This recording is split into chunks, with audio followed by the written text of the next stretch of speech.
79वां स्वाधीनता दिवस समारोह। भारत का तिरंगा शान से लहरा रहा है और तिरंगे के लहराते ही आसमान की ओर निगाहें जाती हैं। इस वर्ष स्वाधीनता दिवस समारोह को अनोखा कलेवर प्रदान कर रहे हैं भारतीय वायुसेना के 2 Mi-17 हेलीकॉप्टर्स, एक राष्ट्रीय ध्वज लिए हुए आपके स्क्रीन पर फूलों की वर्षा करता हुआ, और दूसरा ऑपरेशन सिंदूर को दर्शाने वाला ध्वज लिए हुए। इन हेलीकॉप्टर्स की कमान संभाल रहे हैं विंग कमांडर विनय पूनिया और wing commander Aditya Jaiswal.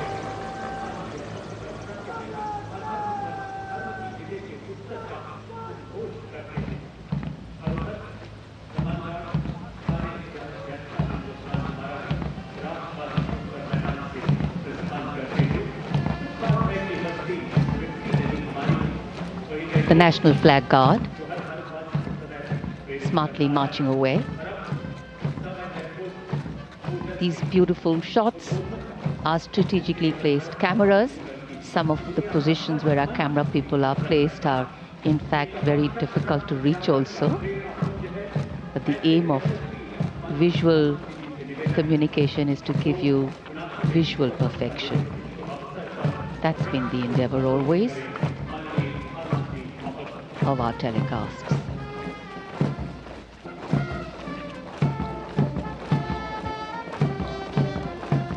National flag guard के जवान सुनहरी संगीतमय धुन पर अनुशासित ढंग से ज्ञानपथ के सामने से प्रस्थान कर रहे हैं और उत्कंठा से प्रतीक्षा माननीय प्रधानमंत्री महोदय के उद्बोधन की।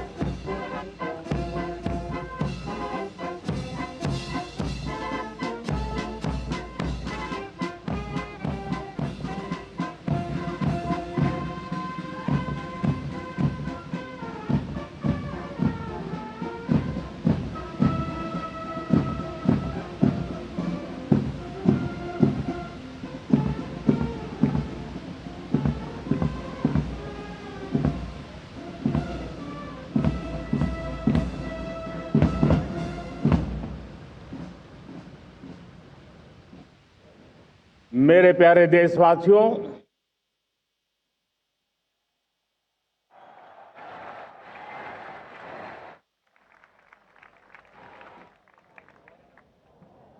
आजादी का ये महापर्व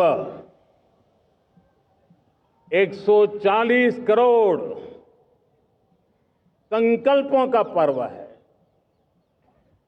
आजादी का ये पर्व सामूहिक सिद्धियों का गौरव का पल है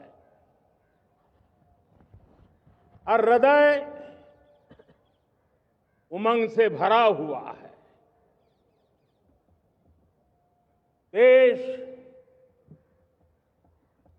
एकता की भावना को निरंतर मजबूती दे रहा है। 140 करोड़ देशवासी आज तिरंगे के रंग में रंगे हैं। हर घर तिरंगा, भारत के हर कोने से, चाहे रेगिस्तान हो या हिमालय की चोटियां, समंदर के तट हो या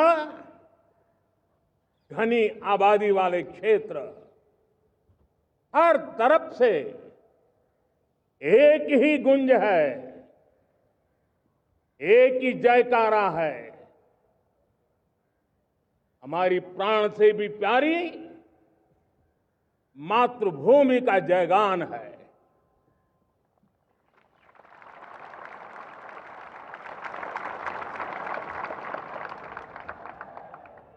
मेरे प्यारे देशवासियों, सन 47 में अनंत संभावनाओं के साथ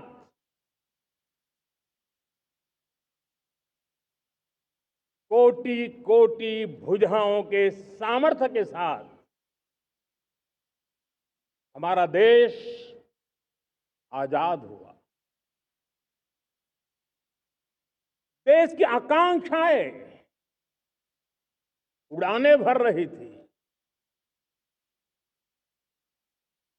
लेकिन चुनौतियां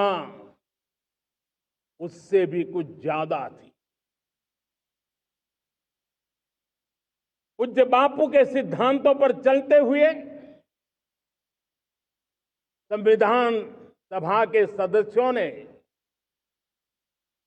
एक बहुत ही महत्वपूर्ण दायित्व निभाया। भारत का संविधान गत 75 वर्ष से एक प्रकाश स्तंभ बन करके हमें मार्ग दिखाता रहा है। भारत के संविधान निर्माता अनेक विद महापुरुष डॉक्टर राजेंद्र प्रसाद, बाबा साहब आंबेडकर, पंडित नेहरू, सरदार वल्लभ भाई पटेल, डॉक्टर सर्वपल्ली राधाकृष्णन जी, इतना ही नहीं, हमारी नारी शक्ति का भी योगदान कम नहीं था।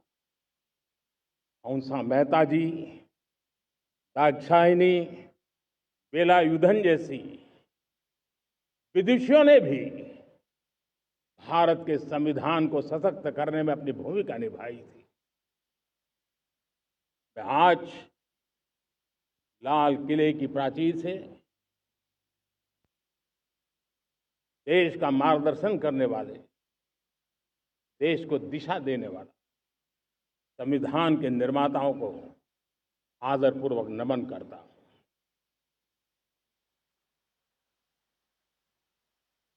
मेरे प्यारे देशवासियों, हम आज डॉक्टर श्यामा प्रसाद मुखर्जी की 125वीं जयंती भी मना रहे हैं। डॉक्टर श्यामा प्रसाद मुखर्जी भारत के संविधान के लिए बलिदान देने वाले देश के पहले महापुरुष थे। संविधान के लिए बलिदान, धारा 370 की दीवार गिराकर एक देश एक संविधान के मंत्र को जब हमने साकार किया तो हमने डॉक्टर श्यामा प्रसाद मुखर्जी को सच्ची श्रद्धांजलि दी।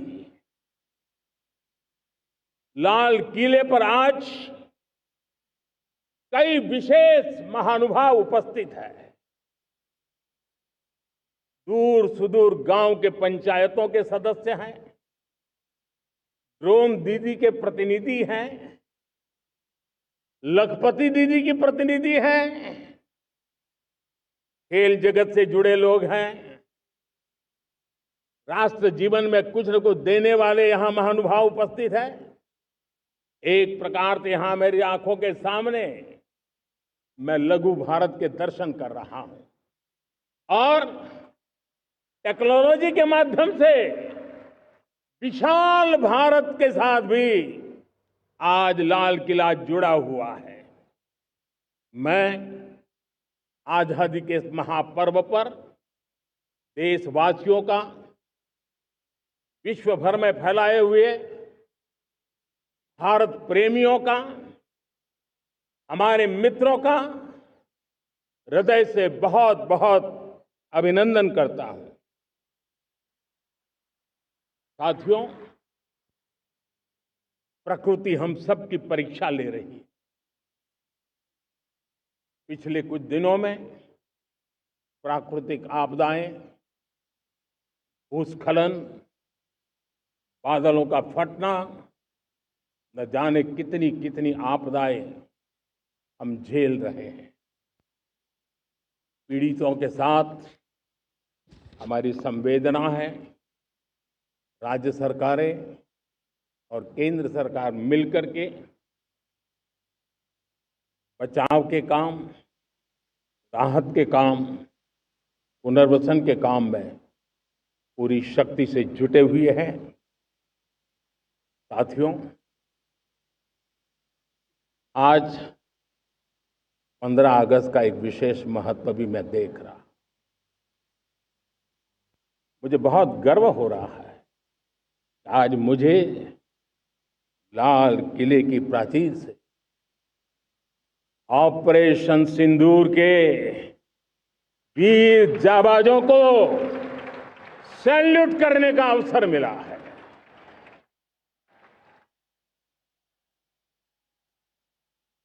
हमारे वीर जाबाज सैनिकों ने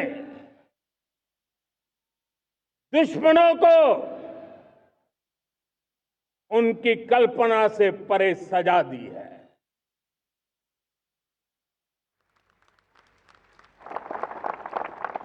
और इस अपील को पहलगाम में सीमा पार से आतंकियों ने आकर के जिस प्रकार का कत्ले आम किया, धर्म पूछ करके लोगों को मारा गया, पत्नी के सामने पति को गोलियां दी, बच्चों के सामने अपने पिता को मौत के घाट उतार दिया गया। पूरा हिंदुस्तान आक्रोश से भरा हुआ था। पूरा विश्व भी इस प्रकार से संहार से